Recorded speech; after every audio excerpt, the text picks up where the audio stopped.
good to have hockey back. Understatement of the century. I feel like I've been trapped in this basement for 10 months. You have been, man. You refuse to even leave this floor of the house? Yeah, I don't even know what's going on in the world. I have a lot of questions. Oh, wow. Okay, what's your first question? How come I hear so much kids' music upstairs? Let's go! Why not? The Toronto Maple Leafs! I guess my brand is a yell and scream. I don't script these. Are the Leafs alright? So what you get is from the heart. Welcome to LFR.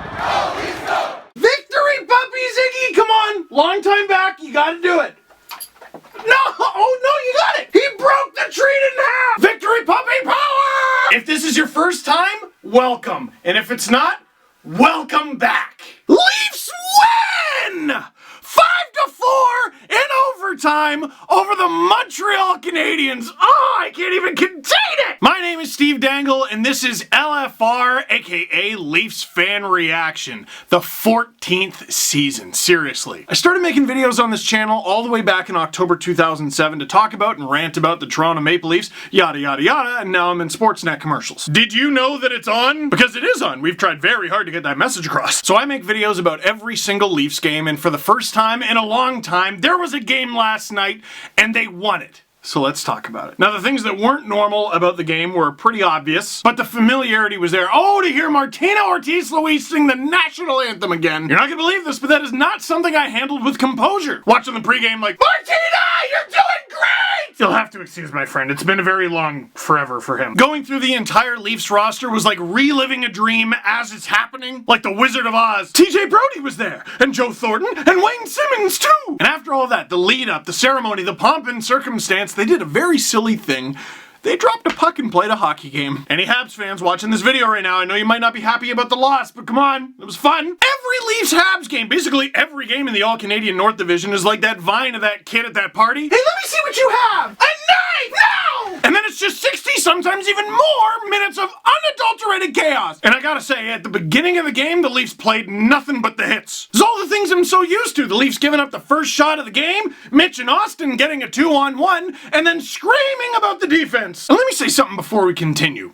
Folks, that was the first game. I'll say the Leafs defense was not good enough in that game. Was not the penalty kill. But the amount of tweets I got, nothing has changed. A couple things have changed. Like, okay, my dad is a drummer. He's a really good drummer. He's in his 60s and he plays in a metal band. It's ridiculous. But when I was a kid, like 5 years old, I'd pick up the drumsticks and I'd start banging away on the drums, and then I would get frustrated because I wasn't as good as my dad. But of course, I lacked the maturity at 5 years old to understand that I wouldn't be good at something right away. But I'm willing to bet that most of you are not 5 years old, so I don't understand why you thought a team with tons of turnover and no exhibition games would all of a sudden turn into the trap-era New Jersey Devils. So, without saying it 100 more times, the caveat for the rest of this video is it's the first game in a pretty wacky year, and they're not gonna exactly look crisp right away. So, we already talked about the Mitch and Austin 2-on-1. Then Zach Bogosian takes a penalty for the Leafs, their first penalty of the season, and they head to the penalty kill, and that was a bit of karma, because before the Leafs game, there was the Penguins-Flyers game, and Cody Ceci took a penalty that led to a goal, and I saw a lot of fans going, ha! An hour and a half later, how the turntables. Now, the Leafs ended up killing that penalty, but it didn't exactly look good. Frederik Andersen was the best part about it. I thought he looked crisp. But only a couple minutes after the kill, Habs building momentum. Zach Hyman and Jimmy Vesey get a little confused at the Leafs bench, and too many men. I saw a discussion about whose fault that was. Hyman coming off, Vesey coming on. I'm gonna go with, I think it was Mikheyev with the bad pass into that area. But it's the sort of mix-up that's gonna happen, and now you're on the penalty kill, and you gotta kill it. But the Habs power play, much criticized in the past, looked good. And like I said, the Leafs penalty kill, all kinds of turnover. All kinds of guys getting at least some time on there. Austin Matthews, most notably, there with Mitch Marner, but Spezza was on there too. Mike Babcock just screaming at his television. TJ Brody, Zach Bogosian, Andreas Jansson's gone. He did a little bit of penalty killing. Pierre Engvall's not even in the lineup. He did some. Kasperi Kapanen, easily the biggest name. The penalty kill is going to be a work in progress, I think. And sure enough, Jeff Petrie from the point. I'd be afraid of his shot, and his slap pass is just as good. Jonathan Drouin, though, banks it right off the post. But that gift for the Leafs turns into a gift for Nick Suzuki. Really tough angle shot, but he puts it into the yawning cage. He gets the first goal of the season for the Habs, picks up right where he left off in the bubble, and it's 1-0 Bleu Blanc et Rouge. I took French up till grade 10, and that's all I have. Pretty much colors, days of the week, and can I go to the bathroom? All right, you give it the first goal, that's going to happen. It happened far far too often last year, you gotta get it back. Offensive zone face-off, and we see a big part of how the Leafs are gonna be different this year. John Tavares wins the draw back to William Nylander, Nylander over to Hall, back to Nylander. Here is what's important. This is pretty much the moment the puck touches Nylander's stick, and look at everything happening in front of Carey Price. John Tavares, Jimmy Vesey, at least 3 Habs in the way. And Nylander, bang! Like I said in the scrimmage video, oh, he's got slap shots now. That wasn't exactly a full-blown bomb, but it was a seeing eye shot, perfectly placed. Carey Price from that distance would probably have it if he could see it, but he didn't. We talk about player attributes in hockey too much like it's a video game. Like, for example, this offseason, oh, the Leafs got tougher. And that was too much of, oh, they're gonna hit more and they're gonna fight more. But it was a big talking point after the Leafs' 5-game loss to the Columbus Blue Jackets that the team shot something like under 3%. Yes, the tandem of Joonas Korpisalo and Elvis Merzlikins were very good, but the Leafs just didn't make it difficult enough on them. This play right here, with John Tavares and Jimmy Vesey a decently big body in front, that is making it more difficult for your opponent. Battling in front of the net, being tougher to move, making it tougher to see. And Willie was way up at the blue line, but we know he can bang in pucks from there. And Wayne Simmonds is going to be doing that. And Joe Thornton is going to be a big body. And I think it plays perfectly into what the Leafs are trying to do. For example, the Montreal Canadiens are trying to optimize Carey Price. So they get Jake Allen. They get a better backup goalie, an experienced backup goalie who can take more games so Carey Price can be healthier and fresher. Fresher? More fresh? I'm not good at French or English. In this case, the Leafs have some extremely skilled guys who can do some amazing things with the puck. But NHL goalies are good, and if they can see it, they're oftentimes going to stop it. If the Leafs can help their stars, like Nylander, by making it more difficult on teams' defenses and goaltending, ooh, it's going to be a problem. And so they head to first intermission with a tie. About 20 seconds to go in the opening frame. Face off in the Leaf zone. Matthews loses it, and I want you to tell me if you think Frederik Andersen saw this shot. Okay, maybe I should have been more specific. Create traffic in front of their goalie. Stick with me, guys. I know what I'm talking about. Credit where credit's due. Josh Anderson right off the bar. Wicked shot, but I think Freddie probably saw the release and then lost it. And it wasn't just Austin. There was havoc in Freddie's crease, and Anderson cannot be getting that clean of a look. We don't know if Josh Anderson is going to get back to the 27-goal guy that he was a couple years ago, but we can be pretty certain he's never going to be the 1-goal guy again. So the Leafs struggle to start the game. They give up the opening goal. They take a couple penalties. Then they put together a few minutes they can be proud of, and they basically ditch it in the final 30 seconds and head to intermission down 1. Then early in the second, Bogosian holding penalty. Buddy! Bogosian tripping, too many men, Bogosian holding. That's not good enough. Again, I know it's the first game, but you gotta knock that off. And now it's 3 penalties to none. You're not gonna win many games doing that. You're just not. And the penalty kill was atrocious. No attentions to detail. Constant breakaways? You're allowing breakaways? Poorly timed line changes. The judgment, the chemistry, it's just not there yet. Thomas Tatar getting a breakaway, snipes on Freddie Andersen, and it's 3-1. It's a 2-goal lead now. And I was annoyed by the reaction to that too, because the first thing I saw Leaf fans talking about, Freddie with the 5-hole. There he is again. Listen, I know the goalie is the last line of defense, and ultimately his job is to stop the puck.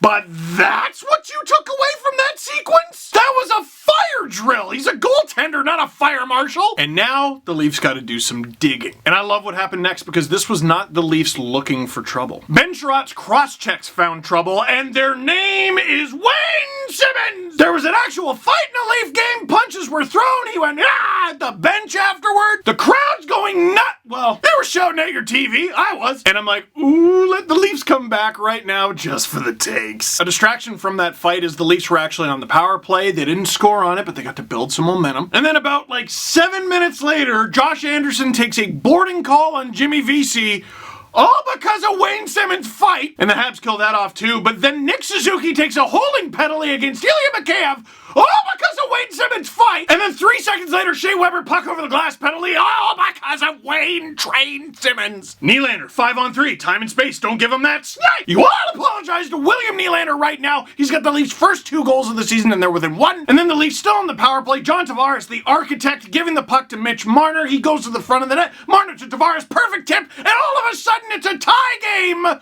because of Wayne Simmonds. Now, I am of course joking. You see, I am speaking in jest by talking about the sequence of events that happened after Wayne Simmonds' fight. The Leafs did tie the game after the Wayne Simmonds fight, and Joe Thornton talked about it after the game as a turning point. And I don't know about you, but after I saw Toronto Maple Leaf Wayne Simmonds punch someone in the face, I felt better. I don't know if it was the fight, but the Leafs certainly had the penalty luck at the end of the second period. Maybe it's because after the fight, they started doing things to create their own luck. I don't know. It doesn't matter. It's 3-3 heading into the third. I almost said second. I'm rusty. I should say great end to the second. Let's see a great start to the third. Oh, a minute in and we got a mess. Leafs in the Montreal zone. Montreal trying to break out. Zach Bogosian goes for a pinch against, I think it was Jonathan Drouin, and it ain't good. Kind of goes half body, half stick, which gets you all neither. In his defense, he knows he has John Tavares coming back, and Travis Dermott is back there as well. At worst, this is a 2-on-2. But Josh Anderson is still coming down the wing with speed. It's not a great situation for John Tavares to be in. JT does his best, but he can't contain him. Anderson gets a shot that, frankly, Anderson should have had. Oh, that's gonna get annoying. Of all the shots from this game, that's the one where I go, it would have been nice to have a save. It trickles. Nick Suzuki bats at it, but they've officially given the goal to Josh Anderson, his second of the game, second as a Hab, and all of a sudden they're back on top a minute and 3 seconds in. Now, I don't want to dump on Zach Bogosian. Like, here, I'm going to start questions early because I got this one. Is Zach Bogosian the new Cody Ceci? Well, first of all, no, because Zach Bogosian's not playing on the first pair with Morgan Riley. But second of all, can we not right away, man? Listen, I don't like the angle that, oh, Travis Dermott, he's fighting for his spot on this team. There's a few guys who should be fighting for their spot on this team. Like when Mikko Lehtinen comes into the lineup, it shouldn't necessarily be guaranteed that it's Dermott coming out. But let's not all pile on the new guy who has had one scrimmage as his exhibition game to prepare for his first game with his new team. So, okay, the Leafs have had to come back a couple times in this game. How did they do it? Some fortune, yeah, but also creating their own fortune. Halfway through the frame, Leafs in the Hab zone. I love this line. JT, William Nylander, and Jimmy Vesey. They're creating pressure on the Habs, and they force Jonathan Drouin to get rid of the puck. So he flings it around the boards like he's going to do 1,000 times in any given game. But it goes off of the official. William Nylander is able to scoop it up, gives it to Jimmy Vesey, and thank you very much. Jimmy Vesey with his first goal as a member of the Toronto Maple Leafs. Welcome to the town there, Jimmy, and it's a tie game 4-4. So Habs fans watching this, let me straight up say, like, that's a lucky play for the Leafs. It is. It hit the ref. That's unlucky for the Habs. But go watch the replay. Jonathan Drouin has a look at what he's doing, and he fires it directly into the ref's chest anyway. Is it bad luck? Yeah, but it's also William Nylander helping to create the bad luck with his hustle, with his forecheck, with his effort in the corner, which the Leafs need more of. Last year's team did. Luck is the thing. The puck is going to bounce around the ice. It's going to ping off of the ref. It's going to do all kinds of weird things. But do you ever notice that the best teams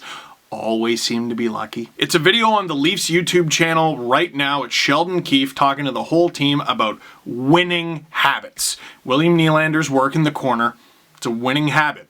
Usually, it's not going to lead to this, the puck bouncing off the ref for a glorious chance for Jimmy Vesey. But it's a good thing to do. The Leafs and Habs exchange chances. Leafs with a flurry in the final minutes, but we got overtime. 56-game season. We haven't seen a regular season game since March. I don't care if they all go to overtime. We all deserve extra hockey. Breakaway this way, heart attack. Breakaway that way, heart attack. Austin Matthews in the corner. This is Austin Matthews being a star, by the way. I think he's looked great all game, but he hasn't scored in an opener for the first time ever, so he's in a slump right now. In the corner, with his back turned, in his own end, with no support whatsoever, and an attacker who could potentially pick off his pass. Matthews does a spinorama backhand tape to tape on John Tavares' stick. Morgan Riley has a step on an exhausted Montreal Canadiens player. They go for a line change. It's still not enough. Clean 2-on-1. John Tavares selling shot. Perfect pass through Ben Sherratt's stick. Morgan Riley scores! Captain Morgan! 5-4! Toronto Maple Leafs victory! You hero, you stud, you stallion, you constellation on skates. Post-game interview, OT winner bleeding from the nose. What a beauty! Questions. Did they win because I bought a Riley jersey today? I tell you what, there's more evidence that they did than they didn't. How weird / awesome is it that hockey is back? Well, I more than once throughout the day yesterday wanted to cry, so it was pretty good. Do you honestly see Thornton primarily on the first line for more than 3 games? Hyman played on it so much better. You gotta stop taking the lines that are tweeted out as the lines that will always be. It's just not the case. You saw that yesterday. Hyman ended up playing more than Thornton, and he played at least a quarter of the time with Matthews and Marner. Sheldon Keefe and Kyle Dubas love their specialized lines, and they're going to pull out a lot more before this is all said and done. They got a lot of players. Forget the fight. Wayne Simmonds had 2 golden chances. He's not going to be on the 4th line for long if he plays like that. Barabanov, huge block late. It's good. Nylander was basically invisible tonight. What's his problem? That he wasn't born in Timmins. Listen, William Nylander, and a lot of this applies to Mitch Marner as well. I didn't enjoy the contract saga. I didn't. They're really good players, and they play for your team. You should celebrate. How's the coffee? Extremely good! Is it on? Oh. It's on. Greetings from Pakistan. How good does it feel to be making LFRs again? Also, when does Dangle Jr. make an appearance? Well, let me address the last one first. Here's me and Leo getting ready for the game. We put him in his leaf pajamas and then immediately put him to bed because he's 6 months old and that's what they do. Some people, meaning well, have been like, when do we get victory babies? Like victory puppies. One day, Leo, my son, is going to grow up and I want most of his online presence to be his choice. He's my child, not a prop, and hopefully will grow up to be a huge Leafs fan. And if he cheers for someone else, well, I've survived 3 Game 7s with the Boston Bruins. I'm sure I can handle it. As for making LFRs again, oh God, to film a behind the scenes of making this one, rusty, folks. And I get first LFR jitters that last like 48 hours. I was nervous all day yesterday. I was just pacing around the house this morning. This is my 14th season doing these. I started these when I was 19 years old. I barely remember a time where I didn't make these videos. I don't know what I would do without them. I don't know what I would do without you. So thanks for watching. And on that note, that is it for this one. Thank you very much for watching. Click like if you like this video. Click subscribe if you really liked it. I'll be here all season, folks. Tell all your friends. Brand new podcast coming later today. And man, I missed you.